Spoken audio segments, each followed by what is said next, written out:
Hello, everybody. My name is Dmitry Dygalo. Добрый день всем. I am a tech lead in Kiwi.com. I live in Prague, in Czech Republic. I love Python and I do a lot of open source. At work, currently we are in the progress of splitting really old and legacy monolith into a lot of handy microservices.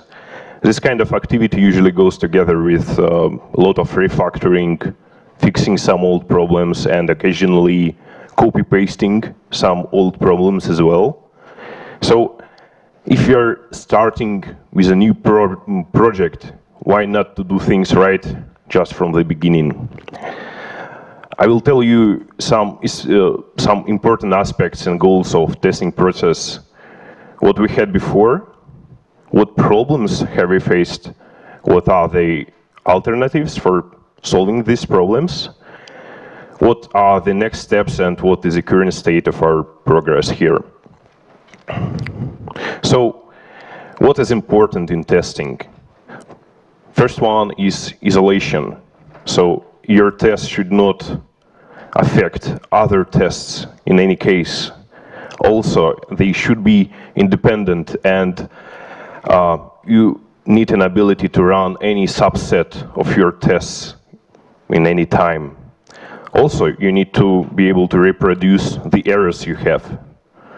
And you need to do it fast. You need a fast feedback loop. So currently we have like 400 developers, maybe 300 active repositories, and many thousands of tests. So, and it turns out that the most important aspect here in our environment is a human factor, because the mindset is much more important than testability and tests itself. If you have a mindset that testing is important, then all other things will just come naturally. Okay, so what do we have, what we had before? Our usual tech stack is Python 2. For example, in this old legacy monolith, we use Python 2, and in the new project, we trying to use Python 3.6 or .7. Usually, we use Flask and Connection. Connection is a tool that allows you to use open API schemas in your application. We use Sql Alchemy and Postgres, and PyTest for testing stuff. So our sample project could look like this. Basically, we have tests separated from the code itself. We have some settings, some database level stuff, some modules, application, and some handlers for requests. Okay. Our settings were looking like this. We had a bunch of global variables inside the module. Our database stuff was looking like this. We had just a function that creates an engine and session for Sql Alchemy, and we had it also like global variables on the module level. For example, our request handlers could look like this. For example, if we want to create a new booking, we are just pathing the validated data to a Sql Alchemy model and just committing these changes. And if you want to get booking by ID, we just querying the database. And our application instance is also on the global, it's a global variable on the module level. So naive tests could look like this. For example, we want to test our booking creation. We just checking if input data produces some output in the end, and we want to be sure if non-existing booking ID will not return something, it should return none. What are the problems with this stuff? Let's start with settings. So, as I said, we have a lot of global variables that just we had, not now. Just read OS environment, so to evaluate the values. And to understand what is wrong with that, we need to know how imports work in Python. First of all, if the module you are looking for is cached and already evaluated, it will be returned from cache. It's a general case. Otherwise, Python will look for some meta information like absolute path, loader, or parent module, and create a new object and set this meta information on this object. Then this object will be cached, and all the code that module contains will be executed with exec, and then we just have an object from cache. What are the key points here? First of all, a module is an object, and its code is executed in a certain context, which it could be different from what you need in your testing. Modules are cached, and the cache could be modified even if there is some error during the import process. So you could look at current import lib implementation or look at documentation for import. Okay, for example, we were using monkey patching for solving a lot of our problems. And for example, this createDB function was tested like this. We were just modifying some module with some value, and then we were asserting the output of the function.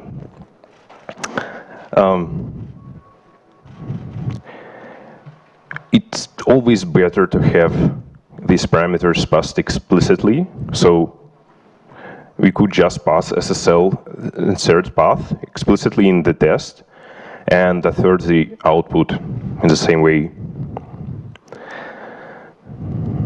Also, we could learn from Django with its lazy settings that are not evaluated until it's really used. So just a wrapper that you could also modify manually. You could set up your own settings for certain tests, and it's still a global object on a module level. Also, Django provides some stuff like overwrite settings. It's a decorator that provides you with some teardown logic, so the state will be restored after the test. And for our case, we could use it like this. So first of all, we need to use settings in our code, and then we could wrap our test with just the value we want to modify and inspect the output in the same way. Okay, also we have engine and session from Sql Alchemy also on the global level. Let's look how Sql Alchemy works inside to understand how we could do better with our own code. First of all, session is lazy. It does not call anything on init. It just passes the session factory inside to thread local registry, and all the methods the scope session has are just proxies to thread local registry, and they are instrumented like this with setOther. Thread local registry itself is thread local because it uses threading local storage, and that means that every different threads will have different sessions basically, and it's evaluated like this with try except approach. Okay, also session uses some caching inside. Basically, identity map is a cache Under the hood, there are two things, a dictionary and a set, and also it uses weak references. In this case, your object will not be kept alive just because they are exist in cache, something like that. So after the first test, our state is like this. Our settings and database modules are cached in sys modules. Our identity map is modified, and changes are committed to the database. If you're doing something on global level, you should be aware of a few points. First of all, that modules are cached, that they could be executed in a different context, not in the context you need in your test. You should be aware of laziness, so it's really good to postpone evaluation until it's really needed. It should be thread safe, because different threads should not affect each other, and weak references could help you with some memory leaks. Okay, how we handle that? So, as I talked before, we were obsessed with monkey patching. So we were creating some session scope fixtures, and we were just creating separate engine, separate session, and we used it during our test suite. And for each test, we were just beginning the transaction and modifying the database module for each test. And then the test is running, and we're doing rollback in the end. What's wrong with this approach? First of all, complexity grows very fast, especially if you need to monkey patch a lot of different services. It's really nasty thing. Also, you have weaker test suite because you don't actually test your code. You're testing just some stuff you created during the test run. It's not real code. It's modified objects. Consequently, it decreases your code coverage for the same reason.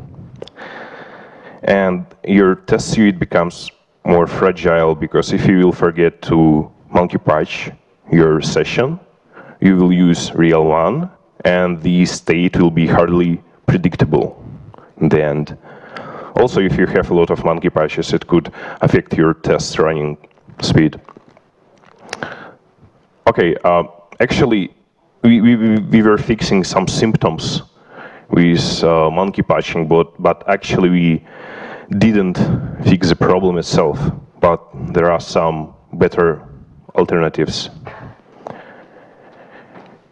Okay, deferred installation. With Flask, you could use Flask Sql Alchemy extension, and it's the same global object somewhere on your module level, but it includes some teardown logic that help you to restore the global state.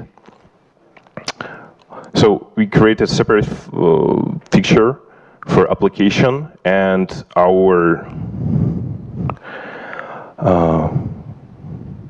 session scoped database will look like this. We're initializing application database with the application in the beginning. We're creating all tables, running our test suite, dropping all the stuff.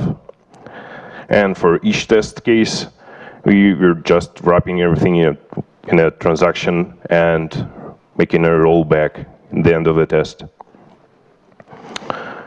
So basically, but by using deferred initialization, you could get some more manageable process. You will initialize it only when you actually need it. You have a control over it. It will not be a side effect during import. Also, there is no monkey patching. You're actually testing what you have without any fakes. Also, you could isolate your application creation logic in a separate function. It's also good. So basically, we just creating Flask application, doing some configuration.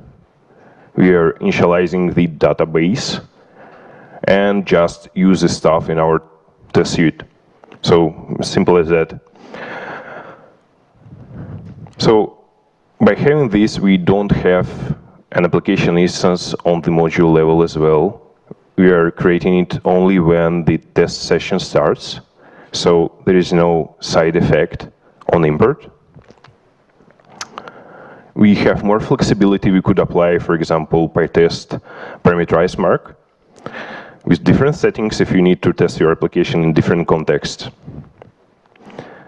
So what we could do next?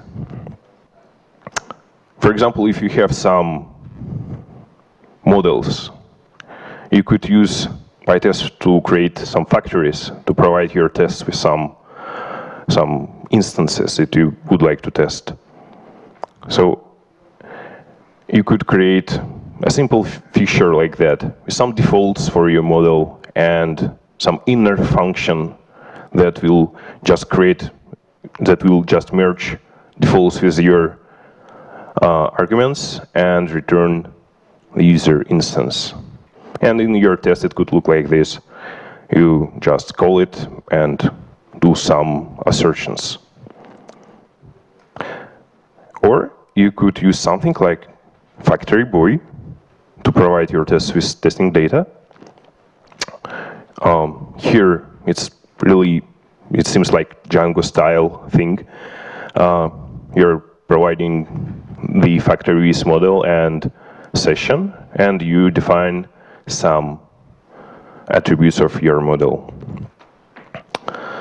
Basically, it will work like a regular model, but with some generation logic inside. And it really goes well together with PyTest Factory Boy.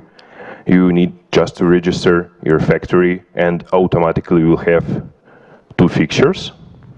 First one is just a class of factory, like we had it before with just PyTest. And the second one is user. It's just a call of the factory without arguments.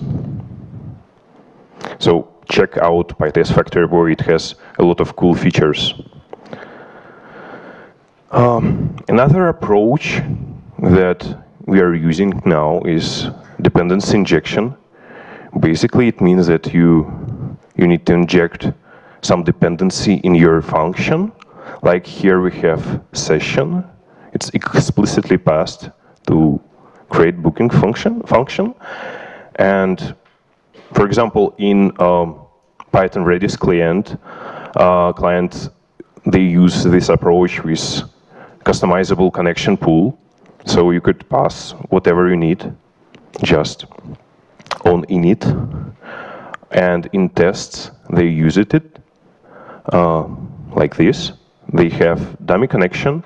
It's just a holder for some arguments.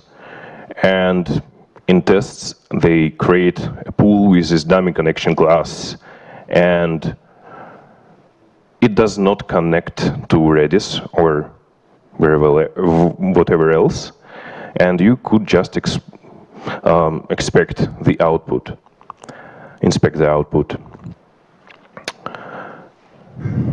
So dependency injection allows you to decouple your logic execution from its implementation. And the really cool thing that you could just mock some heavy dependencies. For example, here in Redis, there is no connection to Redis actually. You could mock your database or some third-party network calls, whatever, some heavy computations. As an alternative, you could consider multiple inheritance. So in this case, we need to wrap our session creation logic into class and some method, and then our booking factory as well, and it should use this session factory. And in your tests, you could create a separate class that will create some mocks or whatever you need to test, and just use this inherited class in your test. This approach was nicely illustrated by Raymond Hettiger in his talk, Super Considered Super. on PyCon 2015. Check this out. Okay, so before that, we were talking mostly about global state on the Python level, but we have database, and it's a shared resource itself. There are multiple approaches to deal with that. For example, if you need highly isolated tests, for example, if your test involves some really complex teardown logic that involves some database objects, some functions, triggers, whatever else. So you could just create a new database for each test case. It's really easy to achieve with testing PostgreSQL package. So you just create a new database for each test case, like this, with function scope fixture, and use this database address in your application, also on function scope. And yeah, actually your fixture for handling the teardown logic and setup will be like this. You're creating all tables and you're dropping all tables after the test. Okay, for example, you are not satisfied with the speed because creating new database each time is kind of expensive operation, I would say. So you could just drop all the data just by cleaning up the tables. So to achieve this, you could create a database just once per test session. And then for each test case, just after a test, you could just drop everything. It could be helpful if you want to test some logic that can't fit into a single transaction. If you need to test some rollbacks, multiple commits, and stuff like that, you could just drop everything. Or, as we had before, you could just wrap every test case in transaction and just roll back it afterwards. It's like the same we had before. So consider using PyTest-PGSQL. It provides you with all these approaches. So it's out of the box, you could just use it without any complications. And it's really, really customizable. Check this out.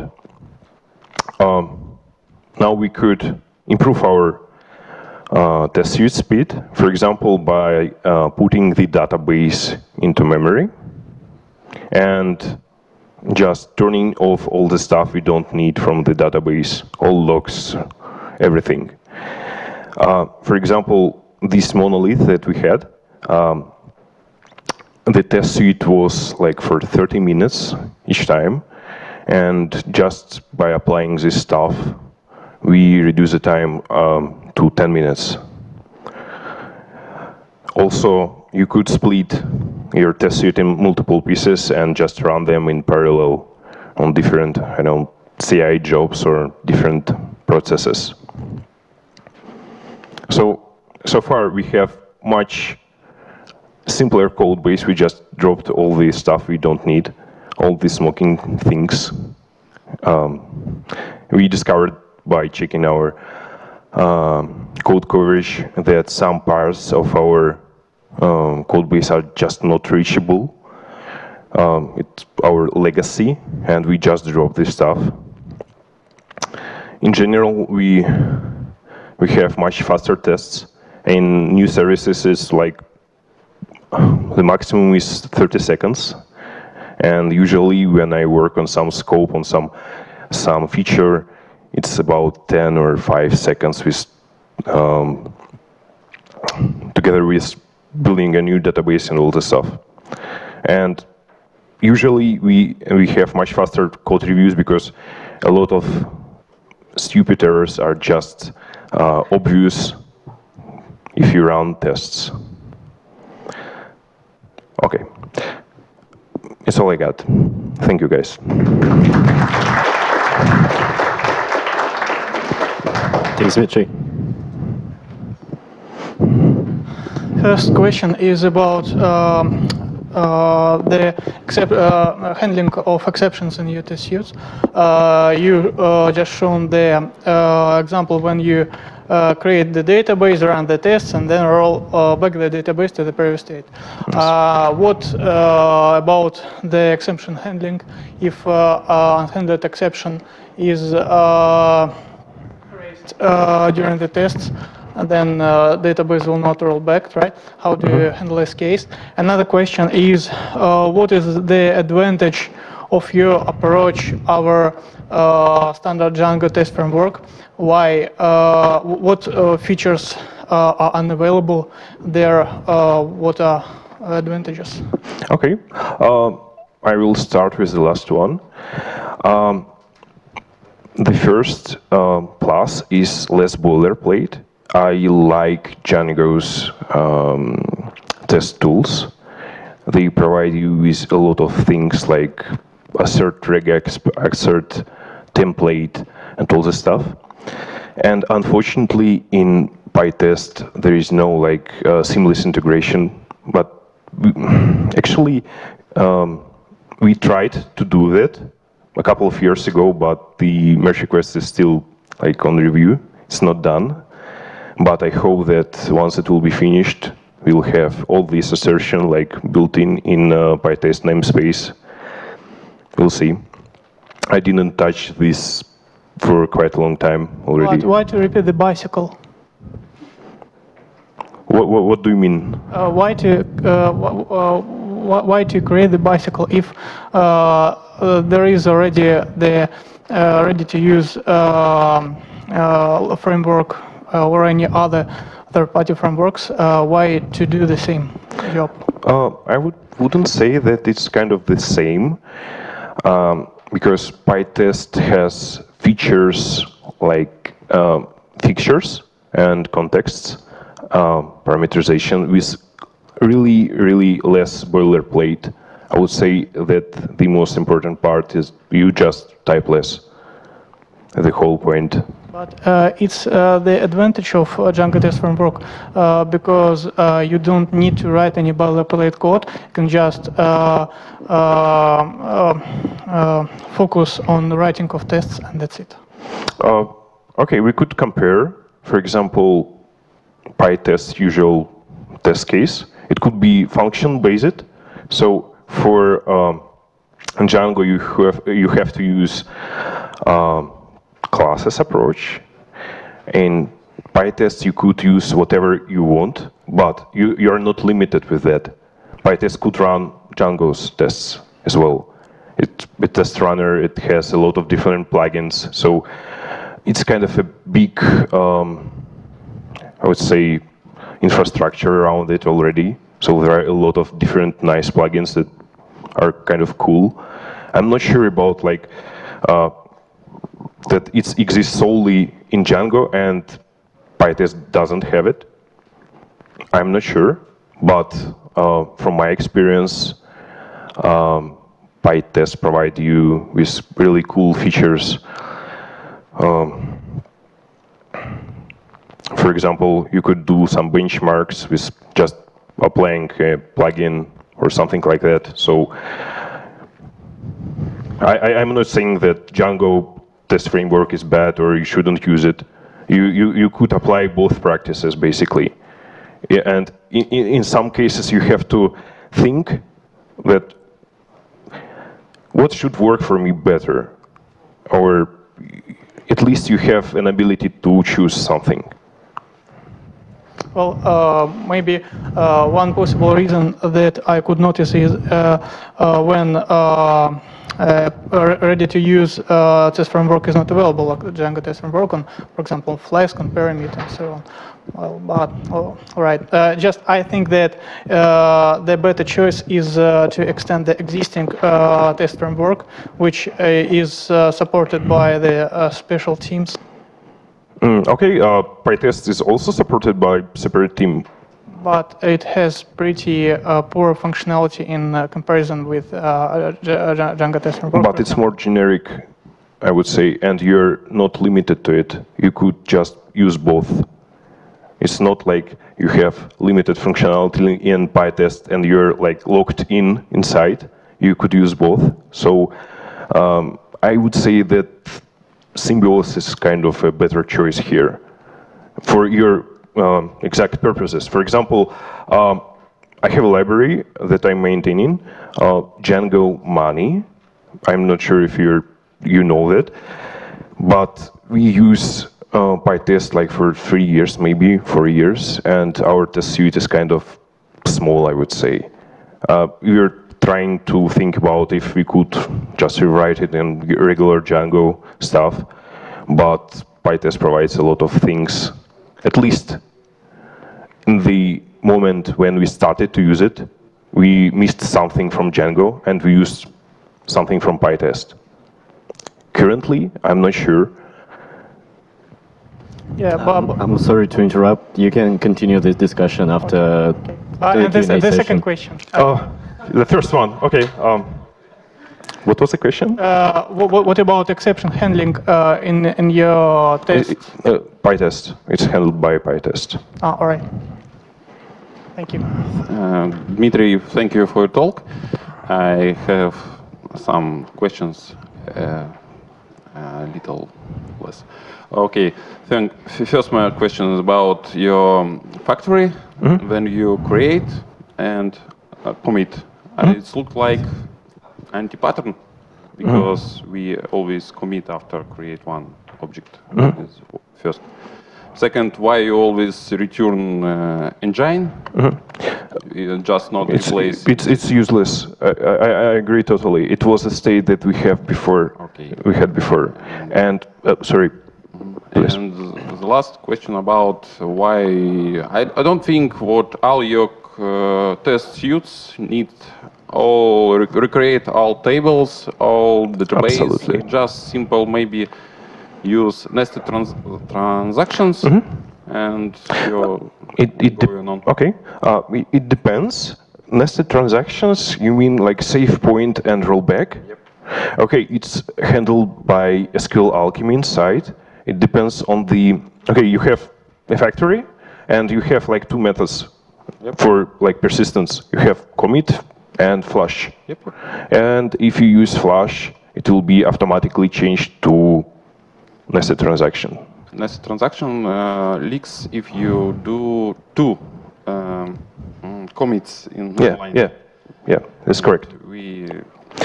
I think it can improve your speed of your test case if you use nested transaction instead to recreate all databases. In some cases, I agree. It's always a trade-off between your between convenience, isolation.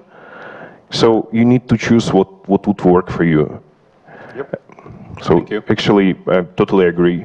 And the first one was about